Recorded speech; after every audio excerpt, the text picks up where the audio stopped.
the current law, children are still dying on a regular basis, and parents have to petition for the law to even get implemented, even though it's been passed. No one's been covered. Also, it doesn't stop the drug war. It doesn't stop anybody from getting arrested. So even if you have, a prescription from a doctor under this law, you can still get arrested for it. Which is why our newest demand is that we want Cyrus Vance, the Manhattan District Attorney, to give us written agreements that he will no longer prosecute medical or otherwise patients that have a card registered with the Buyers Club.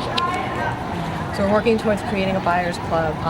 We're very locally involved in Brooklyn because that's where a lot is happening right now in Brooklyn, specifically with marijuana legalization. You have Ken Thompson, the DA, who said he won't prosecute anymore. We have Steve Levin, our city council rep in Williamsburg and East Greenpoint, who put forth a resolution number 11, to get citywide support for the state bill. You also have the city council that just came out with a unified statement that they support this bill, as well as the Fairness and Equity Act. So part of our demand isn't just that the Marijuana Regulation Taxation Act be implemented, but also the Fairness Equity Act, which ends the whole racial profiling and all that. So there's a lot of laws, as well on the federal level. You have state senators that put forth the medical bill for the whole federal system.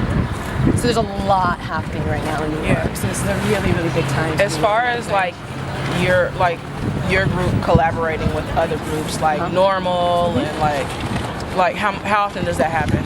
We're very, very involved with Normal, Empire State Normal, as well as Long Island Normal. Okay. They actually helped write the bill, the Marijuana Regulation Taxation Act, that we support. So they work closely with Senator Kruger's office. We get a lot of our information on the progress of the bill, the regulations, the different drafts, all of that information we get from Normal. There are a lot of other organizations around New York and around the country that are working, endlessly on this. But what we say is that we are the most radical wing of the legalization movements. We are the boots on the ground, face-to-face, getting in there with the public. We get people, though this is what we're going to be out here today doing, is getting people to call the legislature, call Governor Cuomo, call Mayor de Blasio, and demand that they support this. Because if we don't do it, nobody else is. Mm-hmm. Yeah, definitely. So what do you think on the pro side needs to be done in order to kind of, debunk what the anti side has to say? I mean, you have them saying a lot. I was talking to a woman yesterday that said, she said that although social media and a lot of people on the web say that there's no actual harm in weed, there is. So Sure. What is your response to the anti side? Well, there is, put it this way.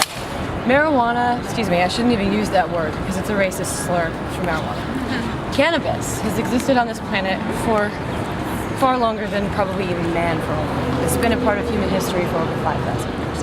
It's been prohibited legally for 80 years.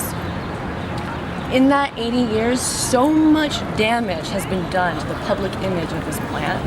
So the biggest job activists have is to educate each other, educate the public, educate your friends, educate your family, educate the legislature.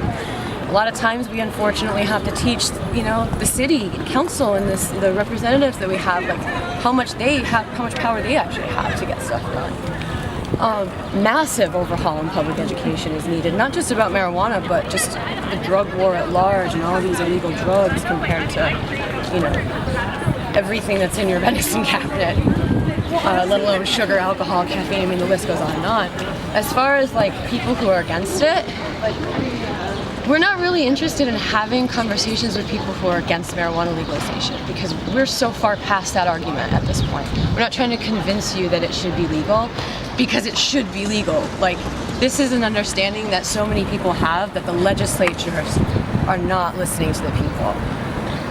If we get enough people out here making this demand, it doesn't really matter. You don't have to use it just like anything else, but you have to acknowledge the benefits from jobs and the economy to climate. We're also talking hemp. This isn't just restricted to medicinal use or recreational use, but also what the actual plant itself can do for society.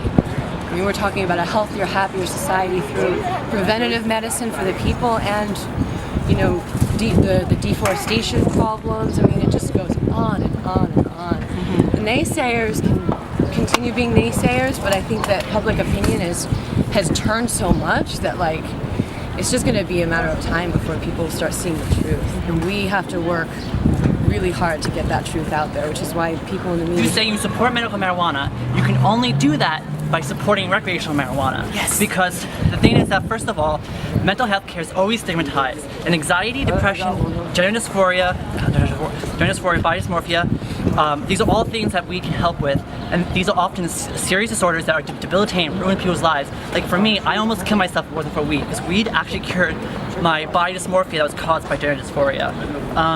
Also, I mean, this is our New York thing, but in New Jersey with Chris Christie's law, he vetoed edibles for adult patients. And the thing is, there are hospice patients who can't smoke because they're in the hospice center, so they can only have edibles. So even though they should be approved for this medical marijuana, they can't actually get access to it. That's all I wanted to add. Thank you. Can you say and spell your first and last name as well? Andi Dier, Andidier. Okay. Sorry. Anybody else?